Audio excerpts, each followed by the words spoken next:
Aujourd'hui, j'ai une autre devinette pour vous. Obtient-on, lorsque l'on mélange une part de nationalisme chrétien et une part de sionisme chrétien? Je vais répondre à cette question aujourd'hui. Alors, plongeons-nous directement, d'accord? Il se passe tellement plus de choses et nous allons découvrir ce que cela signifie aujourd'hui en nous plongeant dans la guerre en Iran et en nous demandant pourquoi la plupart des gens ne comprennent pas vraiment ce qu'ils voient. Cela semble être sorti de nulle part et tout le monde en parle. Iran, Israël? Pourquoi Donald Trump irait-il soudainement en guerre? Pourquoi semble-t-il se battre pour Israël? Certains appellent même Israël la capitale des États-Unis. D'autres ont suggéré que Trump était la marionnette d'Israël parce qu'ils auraient des informations compromettantes sur lui grâce au dossier Epstein. Mais honnêtement, ce n'est pas du tout de cela qu'il s'agit. Bien qu'Israël fasse partie de la conversation, il ne s'agit pas vraiment d'Israël. Il s'agit de la réémergence de quelque chose qui est apparu pour la première fois il y a environ 700 ans, lorsque l'Église chrétienne a obtenu l'empereur qu'elle voulait et a commencé à prendre le contrôle de l'Empire romain. Aujourd'hui, nous allons rassembler les pièces du puzzle. Nous allons voir l'histoire. Nous allons voir des intrigues. Et tout d'abord, nous devons commencer par l'Iran. Et plus important encore, Israël. Pour une raison quelconque, Israël, cette petite nation, semble être au centre de tout. C'est presque comme si quelque chose d'extérieur au naturel a alimenté cet intérêt. Oserais-je dire, au surnaturel. Ce que vous voyez, c'est un changement dans l'air du temps, c'est moins à dire un changement dans l'esprit du temps. La plupart des gens pensent que cela concerne Israël, mais en réalité, il s'agit des personnes qui soutiennent Israël. Je sais que pour beaucoup d'entre vous, vos pensées vont immédiatement vers les sionistes et le sionisme, mais c'est bien plus profond que les sionistes. Il s'agit de votre voisin. Il s'agit de votre père, de votre mère, de votre tante, de votre oncle. Il s'agit de chrétiens qui ont une vision complètement déformée des prophéties bibliques, ceux qui les poussent à se battre pour qu'Israël continue d'exister en tant que nation spéciale. D'une manière étrange et troublante. Beaucoup d'entre eux veulent en fait que la guerre éclate au Moyen-Orient, parce qu'ils croient que Jésus reviendra immédiatement après ce que la Bible appelle la bataille d'Armageddon, identifiée dans Apocalypse 16, voyez par vous-même, Ésaïe 16. D'après ce que je peux voir, le prochain événement du calendrier prophétique sera l'enlèvement de l'Église. C'est bien sûr un sujet controversé pour certains. Ce n'est pas controversé pour moi. Je ne pense pas que ce soit controversé pour nous. Mais lorsque cet événement se produira, toutes les choses prophétiques qui vont se produire seront comme des dominos étroitement empilés les uns sur les autres.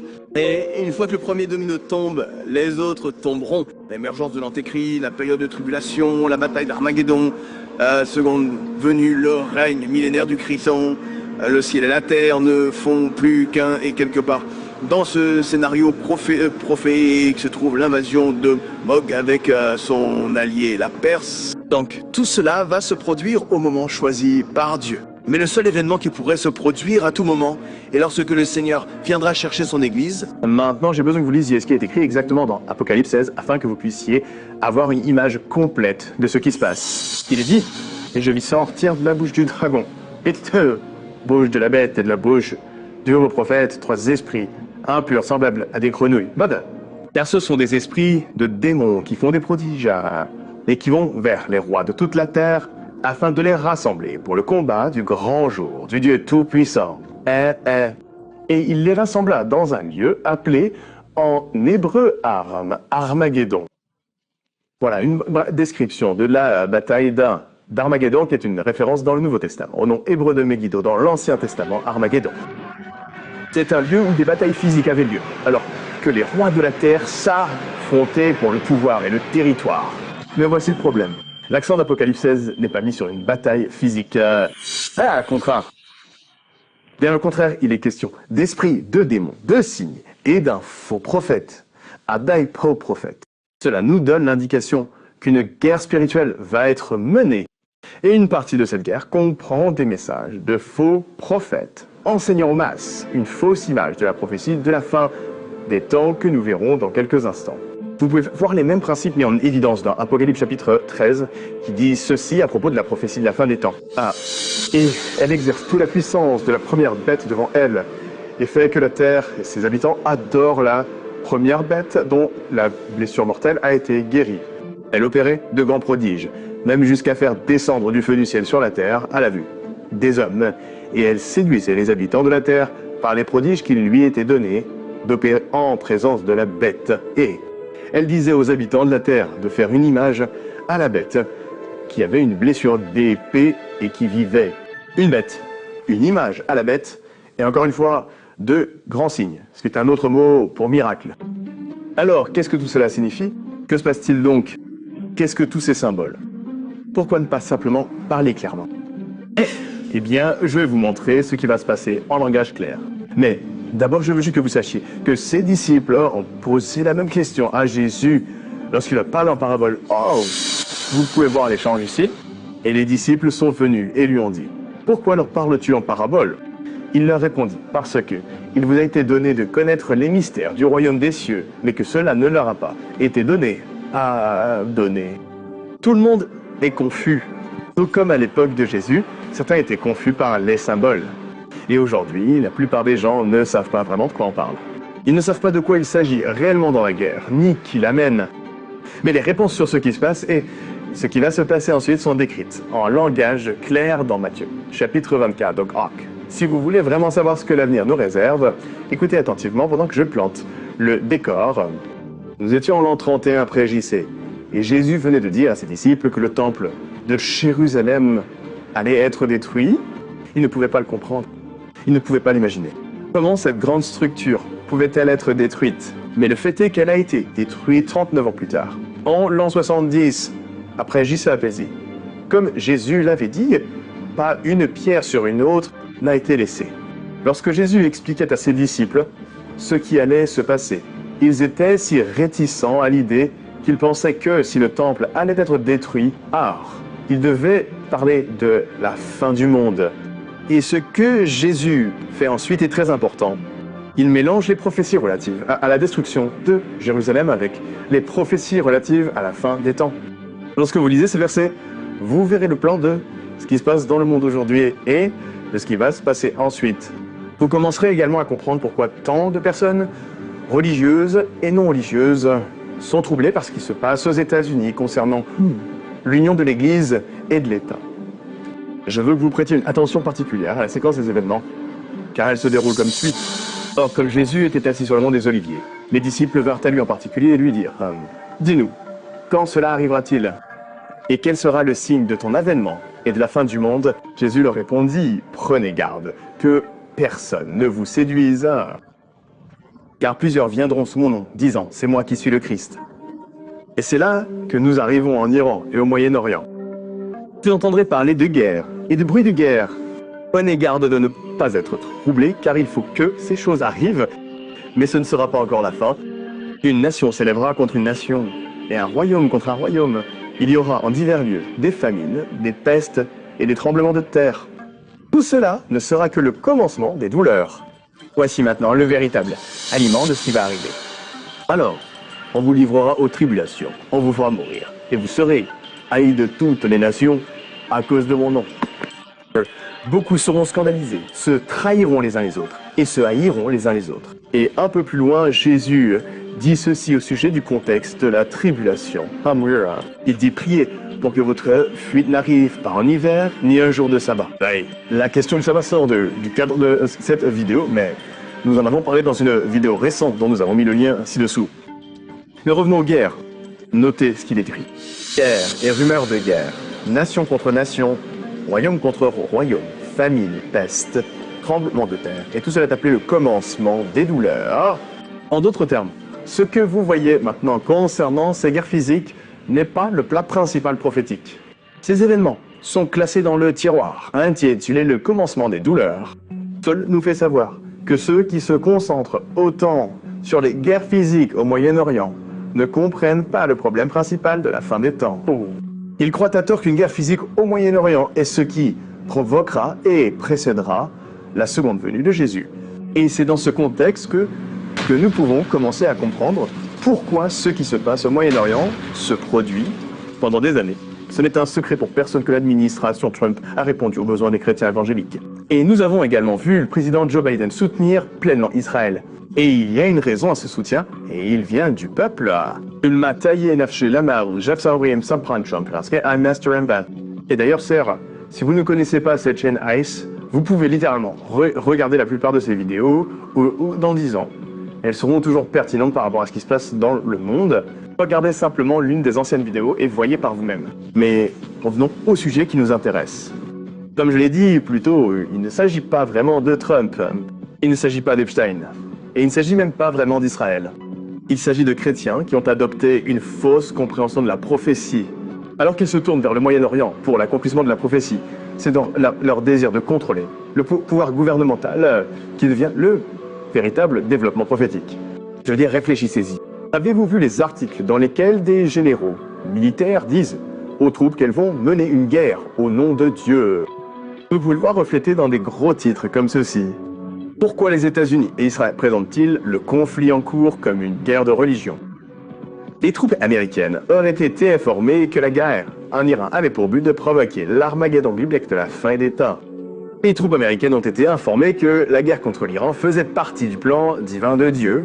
Watchdog affirme que le groupe de défense de la liberté religieuse a déclaré que 200 groupes avaient envoyé des plaintes concernant des supérieurs utilisant une rhétorique chrétienne extrémiste pour justifier la guerre. Le commandant américain a déclaré que Trump avait été oint par Jésus pour attaquer l'Iran. Oh, voici un extrait de l'un de ces messages. Il est écrit: ce matin, notre commandant a ouvert le briefing du personnel de préparation au combat en nous exhortant à ne pas avoir peur de ce qui se passe actuellement avec nos opérations de combat en Iran. Une plainte indique: il nous a exhortés à dire à nos troupes que tout cela faisait partie du plan divin de Dieu. Il a spécifiquement fait référence à de nombreuses citations du livre de l'Apocalypse faisant référence à Armageddon et au retour imminent de Jésus-Christ. Il a déclaré que le président Trump avait été oint par Jésus pour allumer le feu de signalisation en Iran afin de provoquer Armageddon et de marquer son retour sur Terre. Cette question, l'influence qui pousse les États-Unis à la guerre au Moyen-Orient est liée aux chrétiens qui ont adopté un cadre théologique connu sous le nom de sionisme chrétien. À ne pas confondre avec le sionisme lui-même. Le sionisme chrétien est défini comme suit une idéologie politique et religieuse qui, dans un contexte chrétien, prône le retour du peuple juif en Terre Sainte. De même, il soutient que la fondation d'Israël en 1948 était conforme aux prophéties bibliques transmises par l'Ancien Testament et que le rétablissement de la souveraineté juive au Levant, le rassemblement eschatologique divin d'Israël est une condition préalable à la seconde venue de Jésus-Christ.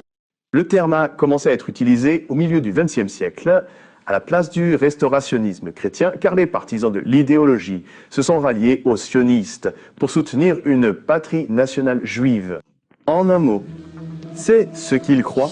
L'État moderne d'Israël existe en tant qu'accomplissement de la prophétie. Les Juifs retournent en Israël, du monde entier. Jérusalem devient le centre d'un conflit mondial. Un troisième temple est reconstruit à Jérusalem.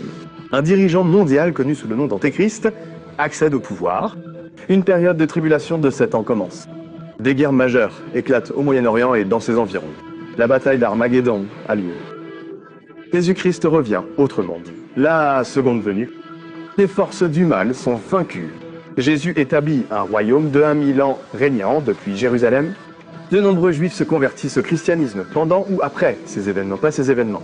C'est le cadre théologique qui alimente la fièvre guerrière parmi les sionistes chrétiens et les nationalistes chrétiens.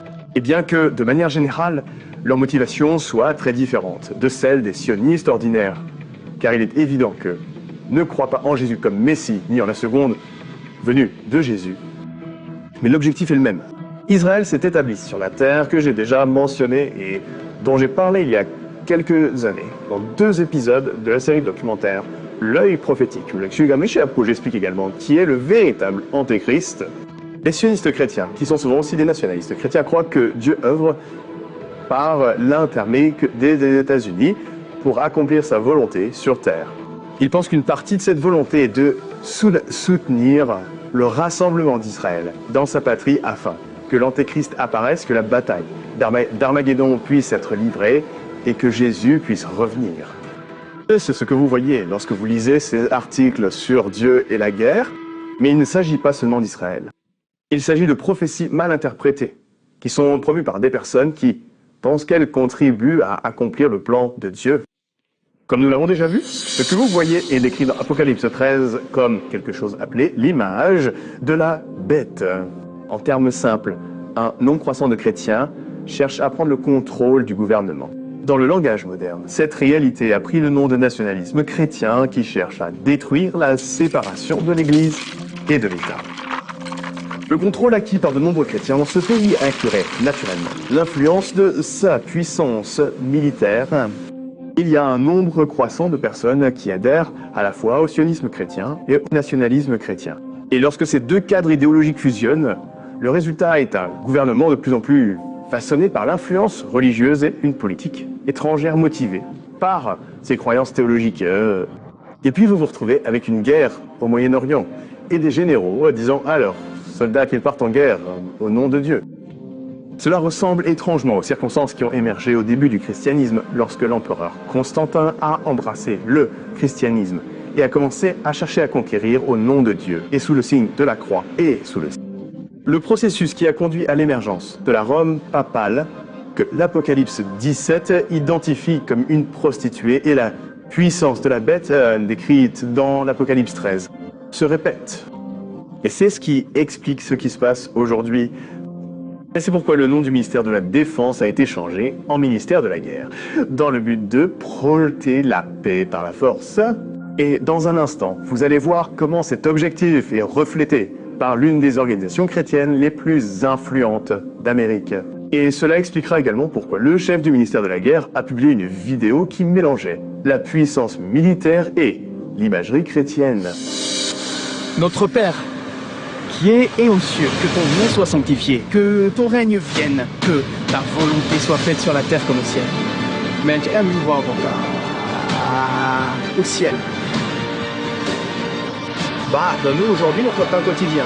Pardonne-nous nos offenses, comme nous pardonnons aussi à ceux qui nous ont offensés. Et ne nous soumets pas à la tentation, mais délivre-nous du malin. Car c'est à toi qu'appartiennent au siècle des siècles, le règne, la puissance et la gloire. Pour aussi la gloire. Pour vous, oui. Ils croient qu'ils mènent les guerres de Dieu et ils pensent qu'ils en ont le droit. Cette fusion de l'Église et de l'État est mise en évidence dans Daniel chapitre 2, lorsque Nabuchodonosor a reçu une vision qui prouvait l'existence surnaturelle du vrai Dieu. Ce qui lui a été montré symboliquement, c'est qu'à la fin des temps, il y aurait une union du fer et de l'argile. Le fer représentant la puissance de l'État et l'argile représentant l'Église. Pas l'Israël littéral, mais l'Israël spirituel. En d'autres termes, de nombreux chrétiens chercheraient à nouveau à contrôler le gouvernement et même sa puissance militaire. Et c'est exactement ce que nous voyons se produire en ce moment. Je n'invente rien. Jetez un œil à la couverture de ce document de 576 pages publié par la Heritage Foundation quelques jours après le début des opérations militaires des États-Unis au Moyen-Orient. Il est écrit « La paix préservée par la force ». Cela vous rappelle quelque chose? Le président Trump croit en ce que George Washington a dit il y a 250 ans. L'Amérique doit avoir la paix par la force. La paix par la force. Cela vous rappelle quelque chose de ce que je viens de lire? Il poursuit en disant « L'indice 2026 de la puissance militaire américaine de la Heritage Foundation jette un regard lucide sur la situation de notre armée après des années de déclin et de sous-investissement.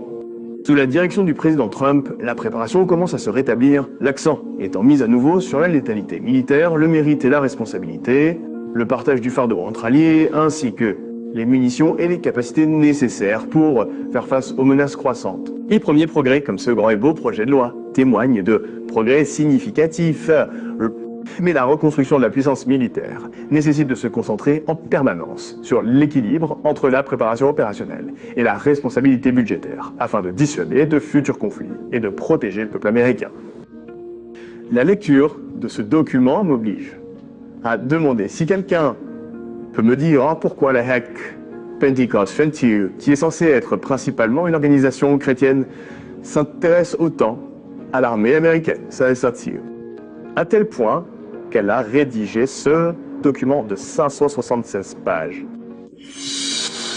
Le rapport indique ensuite que le Moyen-Orient restera un sujet de préoccupation pour les planificateurs militaires américains dans un avenir prévisible, en raison des intérêts en jeu et de la nature instable de la région du Moyen-Orient est désormais beaucoup plus stable grâce aux opérations militaires réussies d'Israël contre le Hamas et les efforts du Hezbollah et des États-Unis pour détruire les armes nucléaires, les infrastructures et les capacités de l'Iran. Dans ce document de cette organisation principalement chrétienne, différents pays sont classés selon des notes allant d'hostile à bienveillant. Et devinez quelle était la note de l'Iran. Vous l'avez deviné. Rouge. Hostile. Voici ce qu'ils disaient de l'Iran.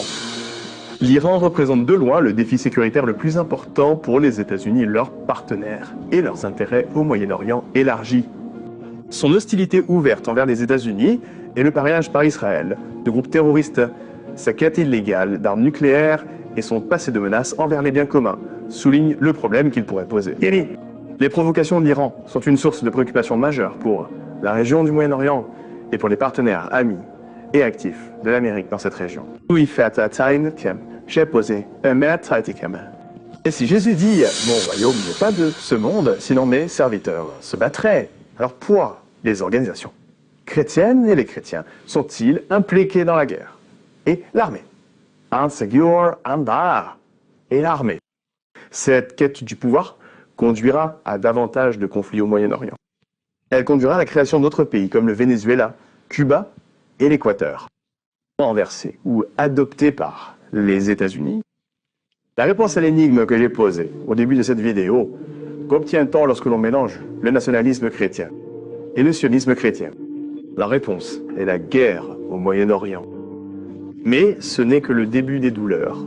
Le véritable problème, ou oserais-je dire le temps de détresse, viendra lorsqu'un groupe de chrétiens fera ce qui a également été fait au début du christianisme et à nouveau tout au long du Moyen-Âge, c'est, à moins dire, exercer le pouvoir de l'État afin de contrôler la conscience des hommes. Nous avons vu cela mis en évidence dans la récente vidéo, la fiction devenant réalité, la loi du dimanche proposée par la Heritage Foundation. Si vous voulez vraiment comprendre ce qui se passe, veuillez regarder ces vidéos que j'ai mentionnées afin que vous puissiez comprendre les vrais problèmes et la direction que prennent les choses. De grands changements arrivent dans notre monde et je veux vraiment que vous compreniez comment tout ça va se dérouler. Le principal problème à la fin des temps, selon Apocalypse 13, est le culte forcé. Et de plus en plus de gens le voient. Les adventistes du 7e jour comme moi ont tiré la sonnette d'alarme à ce sujet. Cet empiètement de l'Église et de l'État depuis plus d'un siècle. Et chaque jour qui passe, il est clair que l'interprétation historiciste de la prophétie que nous adoptons est cohérente et logique. Dans cet esprit, je veux que vous sachiez que la connaissance seule ne suffira pas pour ce qui arrive. Nous devons avoir une base sûre. Nous devons savoir par quoi nous croyons ce que nous croyons être vrai et qui nous croyons être vrai. Je continuerai à faire ma part pour partager, mais vous devez faire votre part pour étudier par vous-même. Contrairement à la croyance populaire, Dieu n'accorde pas plus de valeur aux chrétiens et aux juifs qu'aux musulmans. Il n'accorde pas plus de valeur aux Américains et aux habitants d'Israël qu'aux habitants des pays musulmans. Dieu cherche à sauver chaque nation, chaque tribu, chaque langue et chaque peuple. Et je suis soulagé de faire partie d'une confession chrétienne qui comprend cela et agit comme si c'était vrai, par la grâce de Dieu, cherchant à connaître et le Sauveur par nous-mêmes, car malheureusement, ces guerres ne sont que le début des douleurs, mais en connaissant les temps, et surtout en connaissant le Sauveur, nos esprits et nos cœurs n'ont pas besoin d'être troublés. Que Dieu vous bénisse.